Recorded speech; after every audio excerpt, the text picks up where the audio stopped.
Hello and welcome to Neo the Greatest Masterclass, weekly masterclass. Every week you have a free access. Every week you have access to a free masterclass where yours truly goes with you through the creative process to optimize your content creation, to optimize your entrepreneurship strategies, and to make sure that you're growing and creating with impact, to make sure you're creating with clarity, with confidence, and with competence, following Christ's method. I believe Jesus Christ was the ultimate creator of all times because he, we are told, created the entire world. Literally everything you've ever seen, everything you've ever touched, everything in this world was created by Jesus Christ. Everything. What mindset did he have to go through the creations process? How did he think about his creation is what we are going to be talking about. In fact, just so you know that this is real, I'm going to share my new tab here to show you exactly what I'm talking about. So when you go to the Bible and you look at John 1, for example, here in John 1, we're told that in the beginning was the Word, and the Word was with God, and the Word was God. It says nothing that was made was made, and it says that all things were made by him, and without him was not anything made that was made. In him was life, and the life was the light of men. Another interesting passage that I want us to consider is Proverbs chapter 8, and then Proverbs chapter 8, specifically jumping from verse number 22.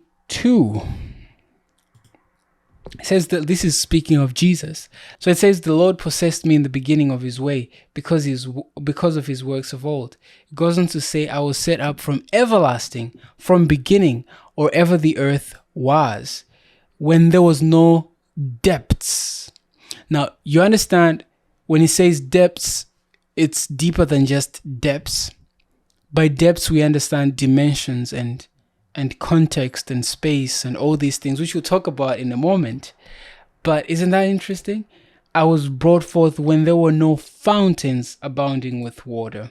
Before the mountains were settled, before the hills was I brought forth. While as yet he had not made the earth, nor the fields, nor the highest part of the dust of the world. When he prepared the heavens, I was there. When he set a compass upon the face of the depth, when he established the clouds above, when he strengthened the fountains of the deep, when he gave the sea his decree, that the waters should not pass his commandment, when he appointed the foundations of the world, then I was by him, as one brought up with him. I was daily his delight, rejoicing always before him. So this is Jesus Christ speaking here, that he was with the Father as a co-creator, as a partner in creation. Together with the Spirit of God, they created. When I consider the heavens, the works of thy hands, I'm amazed, we are told in that Psalm chapter 8, I believe. The amazing things that God has created are just so mind-boggling. In fact, let's jump to Psalm 8. When I consider thy heavens, the work of thy fingers, the moon and the stars which thou hast ordained. This is very important because later on we are told in the New Testament, when Jesus is casting out devils, he says, if I through the finger of God cast out devils, then no debate the kingdom of God is come upon you. And in another passage, he doesn't use fingers. In another passage talking about the same story, he says, if I by the Spirit of God cast out devils. So we see clearly that Jesus, the Spirit of God, and God the Father were together in creation. Amazing. Why am I telling you all this? Well, because I believe the best way to create as creators is to copy what God did, is to copy how the Spirit of God moved, is to copy how Jesus Christ was always his delight in the beginning, is to learn from our Father in heaven, to learn from our friend and our Savior, Jesus Christ. So I'd like to talk to you about how to remain sane in an insane world. You and I agree that this is an insane world. Crazy things happen every day. Just watch the news. You will see crazy things happening. People doing crazy things. Irrationality, selfishness, and bizarre ideas and beliefs held by many people who think that that's the normal way to do things. People who are going against what is normal and what is right. And they view abnormality as normality and as something to be celebrated. The world is becoming more insane and insane. Insanity, though, is something that, in a sense, was meant to happen. When I say meant to happen, here's what I mean. We are creatures. We were created. If you think about it, we're not supposed to be here in a sense. We don't really deserve to be here in a sense because we were created. We did not always exist. There was a time that we came here, but it doesn't mean because we are here, we are supposed to be here or we deserve to be here, is the word I'm looking for. So as creatures, the way we operate becomes different. As creatures, for us to function normally, we still have to have reference in terms of reference of where we come from, reference of who we are. We need to know who we are. Have you ever thought why we need to know who we are? Like why? Why is that important? Why do we need to discover ourselves? Because we are creatures. God doesn't need to discover himself. He already knows who he is. But we do because we develop, we change. God does not change. So you see that with a creature, there's so many complexities that makes a creature vulnerable. A creature is vulnerable because it is limited. We are limited in terms of what we can do and say and think. We have limitations. For example, I can't choose to just fly with my hands. That would be nice. I can't do that because I'm limited physiologically. All right. Back to the insanity idea. I want to pull up Genesis chapter 1, verse 1. Genesis chapter 1, verse 1 is a powerful verse. It says, in the beginning, God created the heaven and the earth. And in that verse, we find God's strategy for sanity.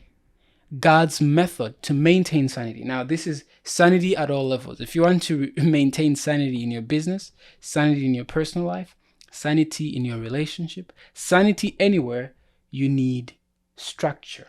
You need structure to maintain sanity.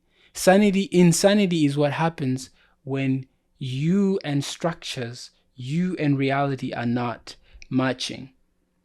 So, what are the 3 steps or 3 strategies that God used to create sanity, to create us as sane beings? Well, here's what he had to do. First of all, in the beginning. So first of all, he had to create time. Time is the first thing you need for sanity. Time is the boundary of length or duration. Duration is the better word. Time is simply duration. The first parameter you need for sanity is time. We need time to be sane. Otherwise, we'll be perplexed and confused by eternity. Eternity is not something we can't compute. For example, can you imagine going back in time? And if you keep going back in time, there is literally no end. When we say that God is from everlasting to everlasting, like we read, it means going further back, there is no stop. And going further front, there is no stop. But we can't compute that. As creatures, if we existed in that structure without time, we would be confused. Knowing that is important now because since we know that we need time to function optimally, we can now leverage time. We can make sure that we're using time properly because time is a precious gift. In fact, time is one of the greatest gifts that we all have. Time is so precious because not only does it give us meaning and boundaries, it is the currency through which our existence actually makes sense because you exist in time and everything outside of time does not make sense to you. So you need time. Time allows us to have routines. We need to have routines.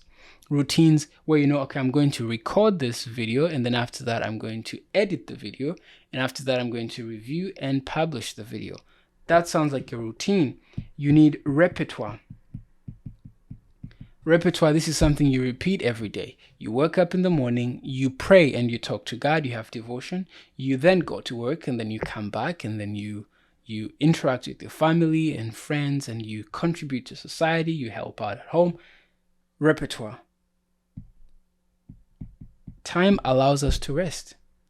Trust me, this is one of the underestimated things on the planet: rest. God created for 6 days and he rested on the seventh. In fact, for each day, we are told that he had to pause and pronounce it good every day. So God literally, in a sense, rested every day too. Although he was actively working, but we see that he paused and reflected and took some time to rest. There's such a thing as time to rest, yes. You need time to rest. You need time to rejuvenate. And this, my friend, is what makes you sane. If you want to be sane, if you want your business to be sane, your creative journey to be sane, because as creators, trust me, we can easily become insane because we have flood of ideas flooding into our minds and we just want to do it. But we have to translate that into time. When am I going to record that video? When am I going to actually do the taxes for my business? When am I going to do this? When am I going to speak to my client? When? Time. You may have to make sure your goals are time bound. So this is the first thing that God created to give humanity sanity. Because if you took a person outside of time, they would be incredibly confused and they'll have no reference point whatsoever. It will torture them to death. Time. You need time. Time is your best friend. Time is not running against you. Time is running for you and with you. You just have to learn to have a better relationship with time. To have a sense of consciousness with time. So you have to be time conscious. Right now, I'm time conscious. I know I'm doing these and have references to say, okay, right now it's at least midday, right? And I'm recording this video and then I have some reference. It gives you clarity. It helps you with focusing and refocusing, and it helps you with being purposeful, really. Okay, I hope that makes sense. Time. You understand, without time, everything will be messed up. So in the beginning, pretty much covers the time aspect. The other thing we are told that God created is that it says God created heaven and earth. And that's the next thing that we have to talk about. And that is called space. Space. God created space, again, just so that we're not confused by the enormous, vastless space and universe that exists. Because think about it. We've heard of the solar system, we've heard of the Milky Way and the galaxies and all that and all that and all that. But my question is to you, right? Does the universe have an end? And if the answer is yes, then my question is, what comes after that end? Exactly. That's what I thought. And that's why God created heaven and earth, so that Adam and Eve would not be confused by the limitlessness and the borderlessness of space or of the universe. So God creates space in the sense of environment, space in the sense of atmosphere, the sphere in which Adam and Eve could exist, the sphere in which we exist, so that we are not confused by the endlessness of space. So actually, early on, we are told that God separates the waters that are above from the waters that are underneath, and God puts the gathering of the waters together in one place. He calls them seas, and then the appearing of the land, of the earth, he calls land. And God is creating spaces to make existing not just possible in the context of time, but to make existence efficient. You need a place to be on, right? So you need time to take track of all your actions and things that you do, but you need space to take care of your being. This is so important when it comes to businesses and creating. For you to be sane, you have to, like we say all the time here, you have to niche down and specify your domain. But here's another way of thinking about it. You know how we say specify your domain? In this session, I want you to spacify. You have to know your space. You have to give boundaries to what it is that you can do. You have to have the atmosphere, the stratosphere, the other spheres that you want, but you have to define your spaces, define your boundaries in a relationship. For there to be sanity, you have to have boundaries to say, this is who I am, this is what I do, this is what I cannot do, this is what I will not do, or this is what I will always do. So you have to have that space for sanity. So what is your space?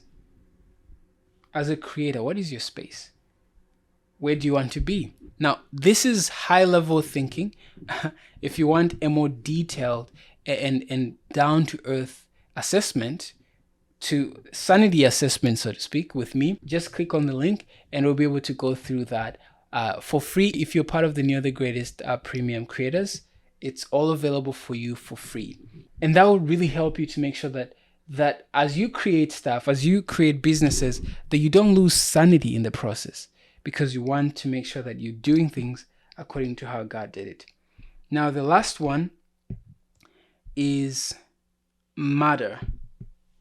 So heaven and earth is space, of course, heavens and the earth, but we also understand that God created matter. Now, matter is an amazing concept. So here's the thing: as creatures, God creates matter for us. Think about this. Matter did not necessarily exist before.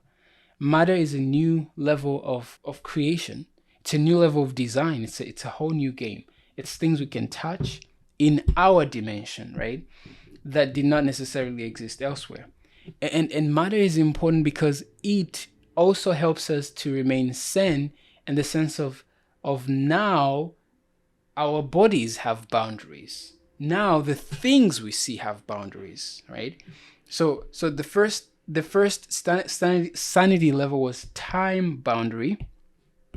So time has to have boundary, so that you know exactly. So duration boundary time boundary. Then we had the space boundary, the boundary of space, so you're not confused. And lastly is the boundary of things. Things that you can touch. This is a key and it has shapes and you can differentiate between one from the other. That's called matter. In this section of matter that God created, giving us bodies so that we're not confused about who we are and what we are, or what things are and things are not, is an important principle that will help us to remain sane and to maintain sanity in our creative journey. And that is, we need to materialize our thoughts. Considering that the way God created matter in the beginning was, he said, let there be, and it was. He commanded and it stood fast. Similarly, to remain sane, we cannot always live in our thoughts. If we only live in our thoughts and never translate our thoughts into reality, we may be on a sanity alert, because that will compromise our sanity. And this is so important for us as creators, because we are created in the image of God. And if we silence the desire within us to create, if we push down the spirit and the desire that is boiling within us to create, we cannot be fulfilled, and we can't really have that optimized high sanity levels that we're looking for. So as a creator, materialize your thoughts. You've had an idea for a long time. Imagine if you wanted to create a business since 2005 and you haven't done that till today. That, my friend, will not help you to be sane. If you want to be sane, you have to allow yourself, unleash your creative power, unleash your creative potential, and materialize your thoughts. Materialize your thoughts.